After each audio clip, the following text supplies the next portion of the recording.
It is hard to remember the last time a game hit the same levels of hype that we have been experiencing with Starfield. Bethesda is no stranger to making games with big promises, but they're also known to under-deliver on those promises. So Starfield has been a huge question mark for me over the past few months. Would it deliver on its promises? Would this finally be the game that takes Skyrim down as everyone's favorite Bethesda title? Would it be a complete flop like Fallout 76? Or would it just simply be mediocre like Fallout 4? Like many others, I was asking a lot of questions like this in the run-up to this game, and now that the game is finally here, we're starting to get some answers, and opinions are definitely divided. So today, I'd like to share my viewpoint on this issue and break down some of the core issues with this game. The biggest flaw that Starfield faces are its horribly mediocre first 10 to 15 hours and the way that the mechanics that are introduced in that time impact the rest of the game. Most notably, the overwhelming amount of cutscenes and loading screens that this game throws at players. This was infuriating to me, especially in the early game when you haven't quite come to terms with what this game is supposed to be yet and the way it's supposed to work. Starfield is a game that in my eyes was marketed as being part Bethesda RPG and part space exploration. And instead, what we got was an RPG that stays almost damagingly true to the Bethesda formula without taking any meaningful action to branch out into space exploration. By itself, this isn't that big of an issue. In fact, it's basically what I expected. But the execution of this formula is so incredibly boring for the first 10 or 15 hours of this game. You go into this game expecting this incredibly massive, almost overwhelming game world that has, if anything, almost too much content. But instead, you're met with a game that feels like it's trying too hard to push you in a specific direction without giving you that sense of freedom to explore and do whatever you want right out of the gate. Despite what Todd Howard has said about Starfield's step-out moments, I really don't think this game has a moment like that. I never felt like I was stepping out into the world of Starfield at any point during my playthrough. I'll never forget the first time I freely stepped into Cyrodiil in Oblivion, or the first time I left Vault 101 in Fallout 3. Those are memories that are absolutely burned into my brain because of the immense amount of freedom that I felt I had the moment I left the game's starting zone. I really don't think that Starfield has a moment like this, and I think that that's the reason why this game's early game feels so lackluster. And I think this is a bit ironic because you could argue that Starfield features the largest, most diverse game world Bethesda has ever made. They just do a really poor job of introducing the player to that world, and I think that it takes a ton of wind out of this game's sails early on. Unlike a lot of people, I did not make the mistake of expecting this game to be reminiscent of exploration games like No Man's Sky. I was adamant that the lack of seamless space-to-ground travel would not be a problem. I was also certain that I wouldn't be bothered by the lack of in-atmosphere flight or seamless ground exploration. But I think I might have been wrong about that after all. The thing is, I believe that immersion is arguably the most important part of the RPG experience. Fallout 4 broke our immersion by adding a voiced protagonist and one of the most god-awful dialogue systems I have ever seen in any video game. And while thankfully Starfield gets its dialogue system right, I can't think of many things more immersion breaking than a loading screen, and Starfield has way too many loading screens. In fact, I would argue that space travel in this game is basically just a massive glorified cutscene. You want to take off from a planet? Well, here's a cutscene showing you doing that. You don't actually get to take part in that action. Want to travel to a new system? Here's another cutscene of your ship warping to that new system. You want to dock with another ship? You gotta watch this annoying cutscene of your ship latching on to some other ship every single time. Going into Starfield, I expected that this would be the case. I knew this game wouldn't include immersive space travel or seamless landing and takeoff sequences where it really feels like you're in control of what's happening. Regardless of my expectations, though, this really bothered me during my playthrough. I guess the problem is that to me, space is all about exploring.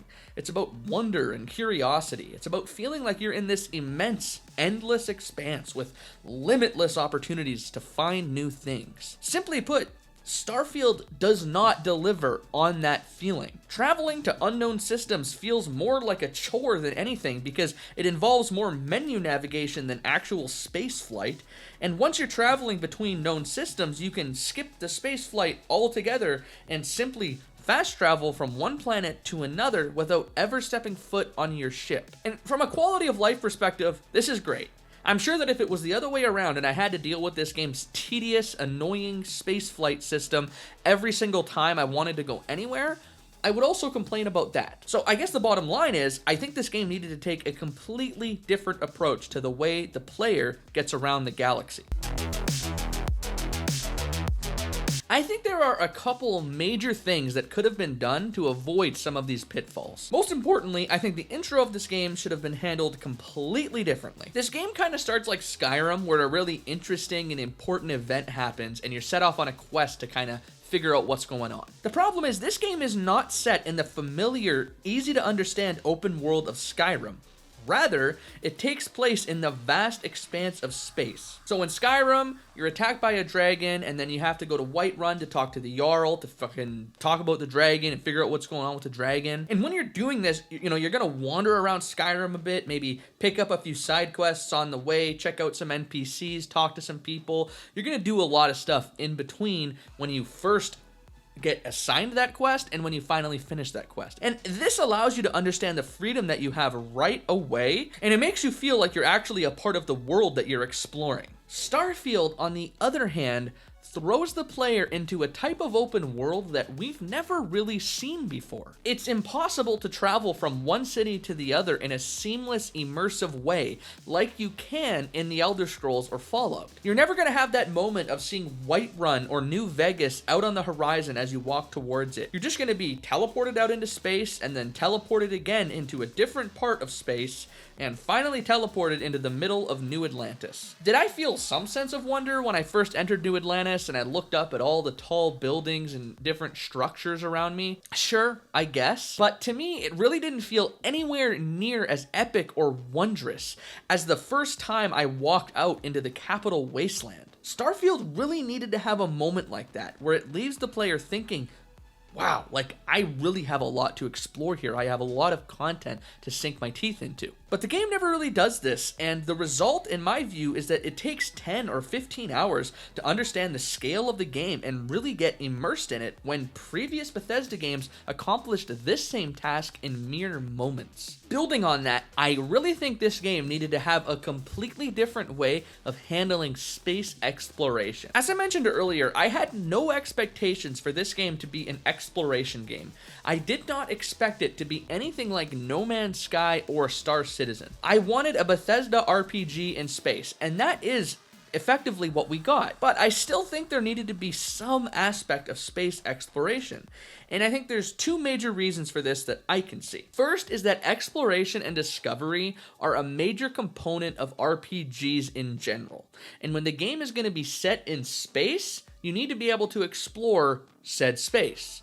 That feeling of walking out into the unknown and stumbling across random things to do and see is a hallmark of the genre, and especially of Bethesda games. The second reason that I can see is the fact that, like I said earlier, exploration and discovery are what space is all about. When you think of space, you think of adventure, wonder, and discovery. Whether it's science fiction or real life, that's always the essence. Whether it's Star Trek or Star Wars or Stargate or any of the stars, it's always about exploration. It's always about wonder. It's always about going on an adventure. And Starfield is lacking that feeling greatly. I don't want to say that Starfield is completely devoid of that feeling, but it is lacking that feeling in a meaningful way. The thing is, like I said earlier, Starfield doesn't have a traditional open world.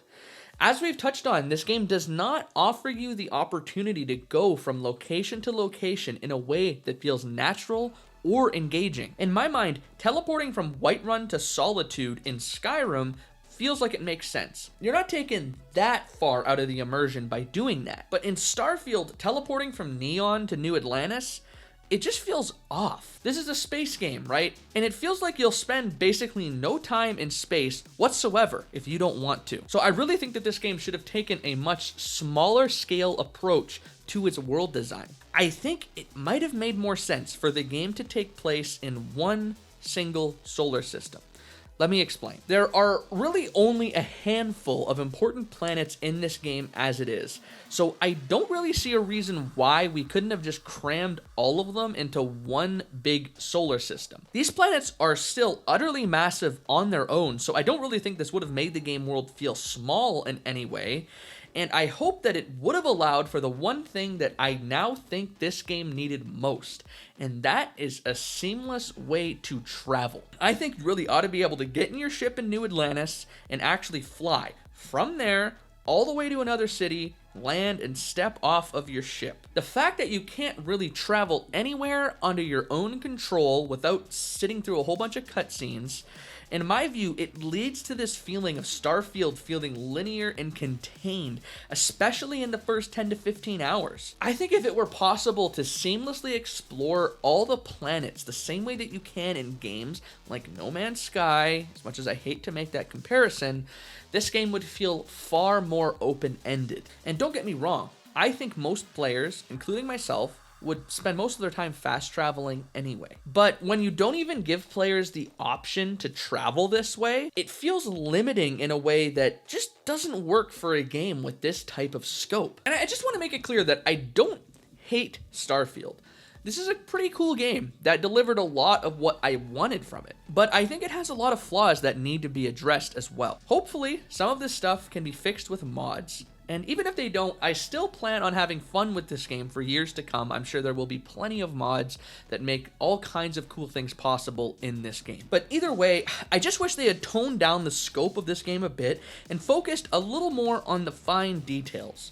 Because the details that they get right are done brilliantly.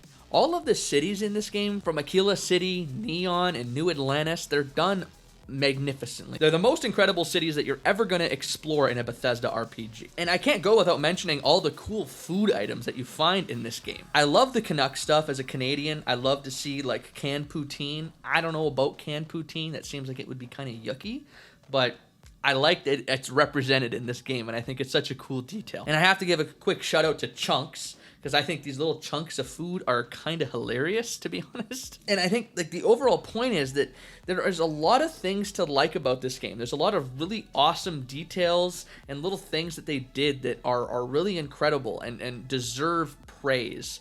But I think as a package, Starfield is just lacking a certain sense of wonder and discovery that other Bethesda games have had. Even Fallout 4, as I said at the onset of this video, not a huge fan of Fallout 4 myself. I think it was a little bit of a mediocre title, but it still had that sense of discovery of walking around a wasteland that feels immersive.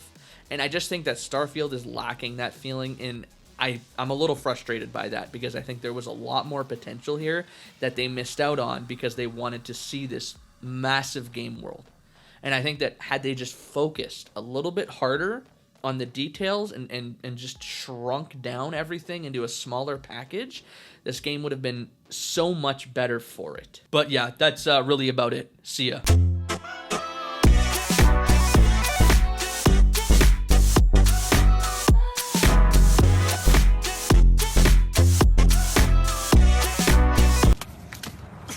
What the fuck? D, come on, son. Son. Come on, son. Damn, son. Come on, guys.